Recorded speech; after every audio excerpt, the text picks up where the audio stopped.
Olá meus caros, tudo bem? Eu sou o professor João Trindade e ao longo desses próximos vídeos nós iremos discutir alguns temas relevantes para a atuação política, especialmente de quem quer ser candidato, de quem quer deixar seu nome à escolha da população pelo Partido Novo.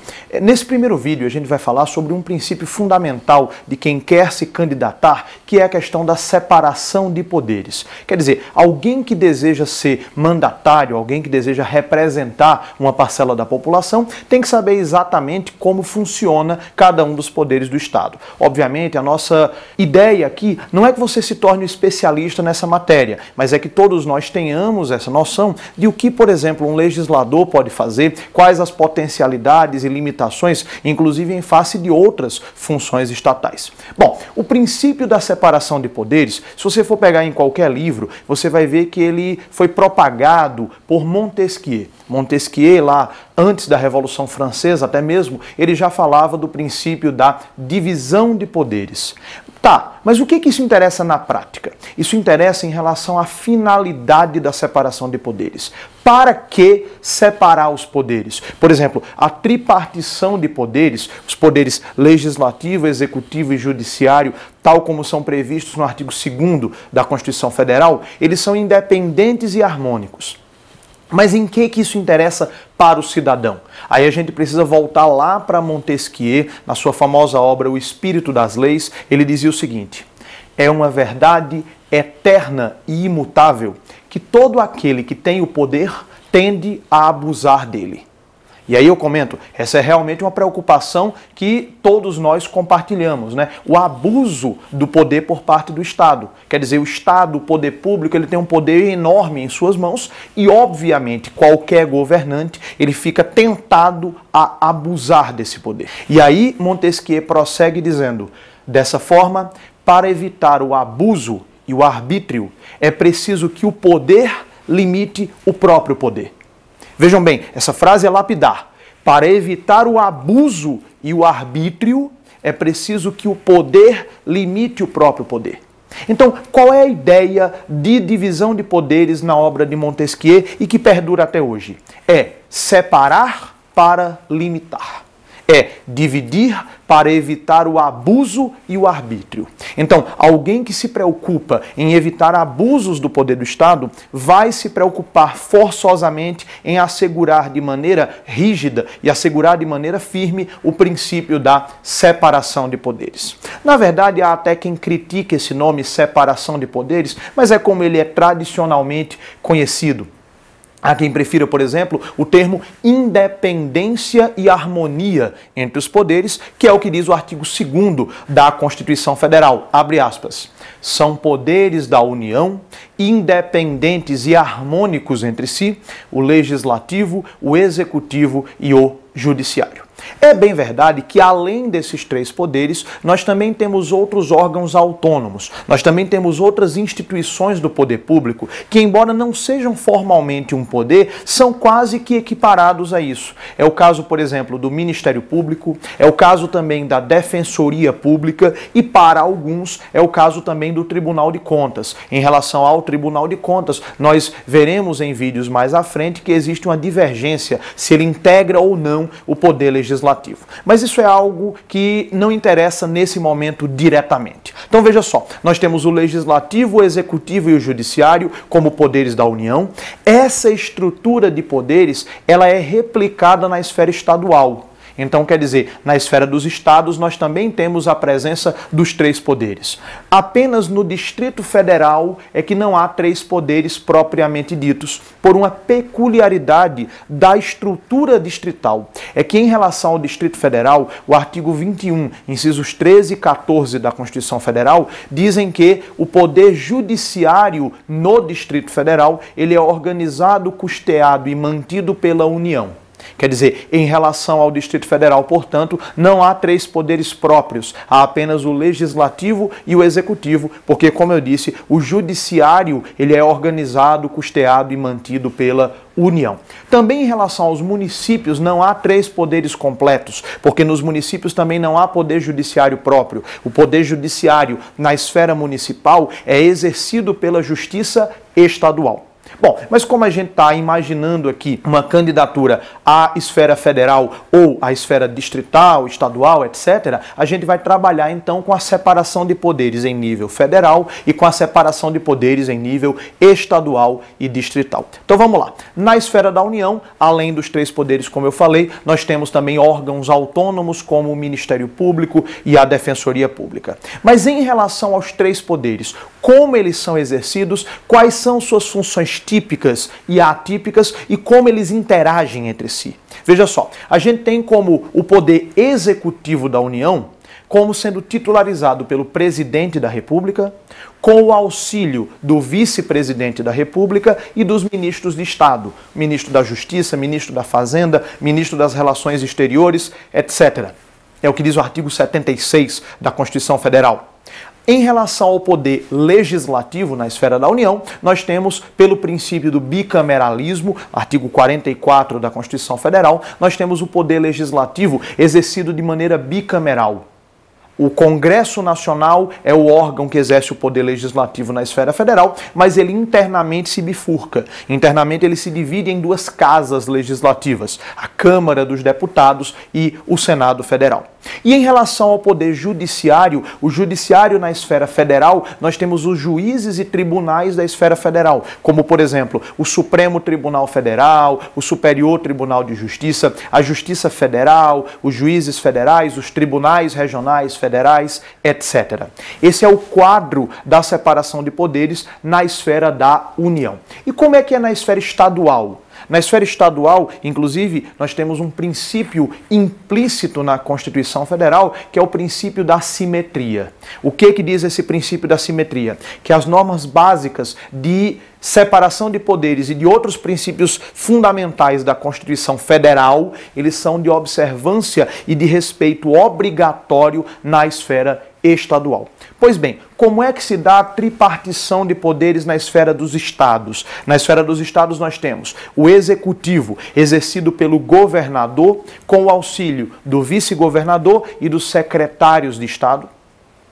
O legislativo, uma coisa importante, o legislativo na esfera estadual, distrital e municipal, ele, ao contrário do que acontece com o Congresso, ele não é bicameral. O poder legislativo na esfera estadual, distrital e municipal, ele é unicameral. Então, qual é o órgão que exerce o poder legislativo na esfera estadual? As assembleias legislativas. E na esfera municipal, as câmaras municipais. E na esfera distrital, a Câmara Legislativa do Distrito Federal. Em relação ao poder judiciário, como eu já falei, nós temos na esfera estadual essa estrutura do poder judiciário formada por juízes de direito, que são os órgãos do primeiro degrau, da primeira instância, e o Tribunal de Justiça, que cada estado também vai possuir. Pois bem, a gente já sabe então mais ou menos como é que se dá essa matriz de estrutura de tripartição dos poderes na esfera da União e na esfera principalmente estadual. Mas há algo que a gente tem que ter bastante cuidado. O princípio da independência e o princípio da harmonia entre os poderes. Ou melhor, os subprincípios. Quer dizer, separação de poderes é o princípio maior. Esse princípio da separação ele se bifurca em independência dos poderes e harmonia entre os poderes. Vamos lá. O que é a independência? É o fato de que um poder não se encontra subordinado aos outros. Um poder, ele não está em posição inferior em relação aos demais. Quer dizer, os 3 poderes da República encontram-se em pé de igualdade. Nenhum deles é superior ou inferior aos demais. Aliás, é por isso que cada poder tem a sua função típica, a sua função própria, primordial, principal, mas também cada poder exerce as funções dos demais de maneira atípica, secundária, acessória. Vamos entender bem isso, que isso é fundamental para quem quer exercer, para quem quer ser titular de um mandato eletivo. Vamos lá. Qual é a função típica, própria, primordial do poder executivo? É executar, ou seja, administrar, aplicar a lei ao caso concreto. Eu vou dar um exemplo. existe uma lei federal que diz que os pacientes diagnosticados com câncer, com qualquer tipo de neoplasia maligna, devem começar o tratamento no Sistema Único de Saúde num prazo determinado, se a memória não me traz, 60 dias. Esse é o mandamento da lei, a norma geral e abstrata. Quem é que vai pegar esse mandamento e construir o hospital e contratar o médico, e contratar o enfermeiro e contratar o serviço para poder executar e cumprir esse mandamento? É exatamente o poder executivo, quer dizer, ele tem a função de administrar, de aplicar a lei ao caso concreto, ou, para usar uma palavra bem forte, de realizar e efetivar a lei. Essa é a função típica do executivo. Qual é a função típica do poder judiciário? É a função jurisdicional, é a função de julgar conflitos da sociedade. Alguém que está brigando com o seu vizinho acerca de se pode ou não abrir uma janela a determinada distância. Parece uma coisa banal, mas isso é muitas vezes objeto de grande controvérsia. Nesse caso, para aplicar a lei à sociedade de forma impositiva, resolvendo conflitos da sociedade, nós temos o poder judiciário. Quer dizer, a função do poder judiciário, assim como a do executivo, também é aplicar a lei. Mas qual é a diferença? O judiciário aplica a lei de maneira imparcial, tanto que o juiz tem uma série de garantias de sua imparcialidade, e ele aplica a lei de maneira imparcial e principalmente definitiva. Por isso que a gente fala que as decisões judiciais, quando delas não cabe mais recurso, elas transitam em julgado. Quer dizer, contra elas não há mais recurso, elas se tornaram definitivas. E olha que coisa interessante.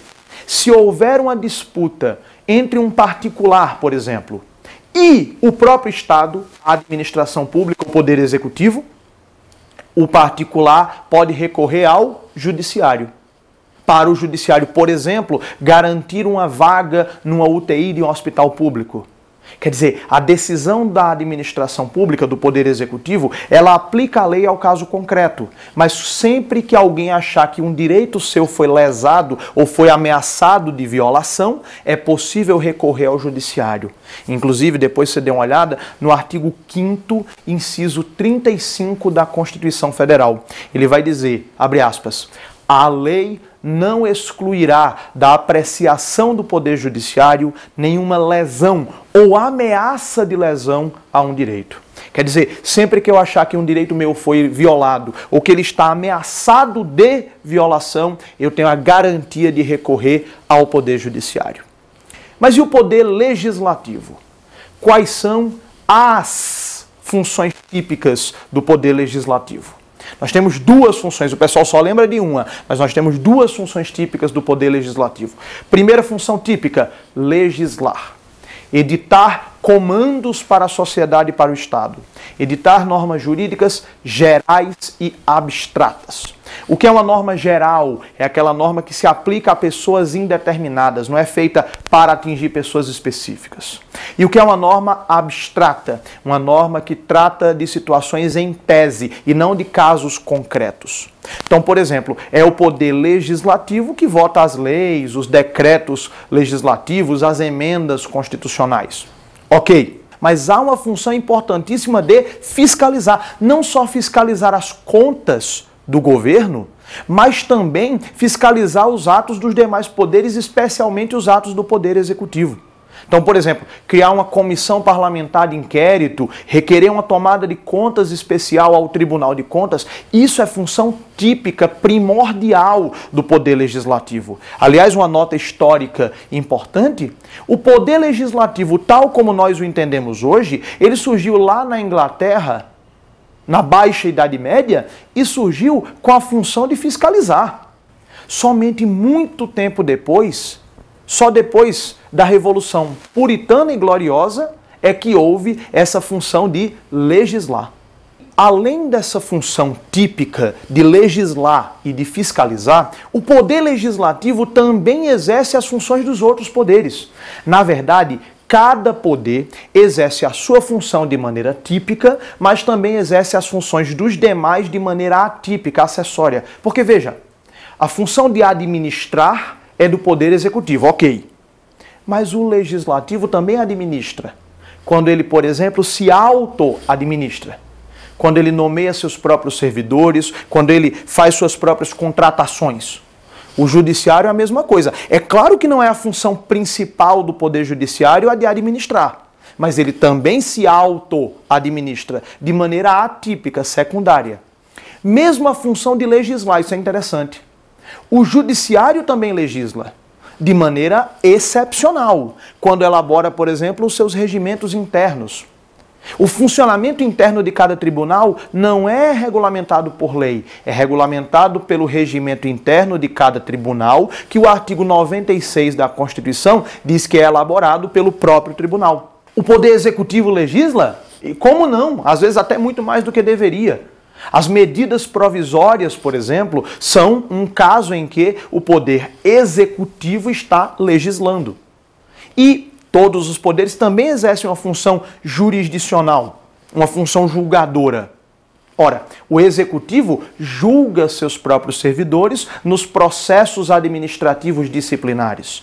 E o Poder Legislativo exerce de maneira excepcional, tópica, pontual, mas exerce uma função julgadora. Veja o caso dos processos de impeachment, os processos de impedimento, de condenação de governantes por crime de responsabilidade, em que o julgamento é feito não pelo Poder Judiciário, mas o julgamento é feito pelo próprio Poder Legislativo. Mas eu falei aqui do princípio da independência, um dos braços da separação dos poderes. Nós temos um outro braço, que é o princípio da harmonia. Inclusive, um senador de um grande partido de esquerda chegou a dizer, colocar dia desses no Twitter, que os poderes têm que ser independentes entre si, a harmonia é item de escola de samba. Quer dizer, poderia ter lido a Constituição Federal pelo menos até o artigo 2º, né? Que fala da independência e da harmonia entre os poderes. O que é a harmonia? É a convivência pacífica entre os poderes, mas mais do que isso, é o fato de um poder limitar o outro. Veja, lá em Montesquieu, para que eu vou fazer divisão de poderes? Para os poderes se limitarem entre si. A harmonia entre os poderes, em uma expressão, é fiscalização recíproca. Controle recíproco. É controlar para evitar que um se sobressaia. É o mecanismo dos freios e contrapesos, mecanismo em inglês dos checks and balances. Quer dizer, quem é que faz a lei? O Poder Legislativo. Mas e se o Legislativo fizer uma lei além do que lhe permite a Constituição, a lei inconstitucional? O Judiciário pode declarar a inconstitucionalidade dessa lei. Quer dizer, o Legislativo é fiscalizado pelo Judiciário. Mas e os membros do Judiciário? Quem é que nomeia, por exemplo, os ministros do Supremo Tribunal Federal? É o Presidente da República. Quer dizer, os membros do Judiciário são escolhidos pelo Poder Executivo. Mas e se o Executivo usar disso para poder, digamos assim, colonizar o Poder Judiciário e impor sua vontade?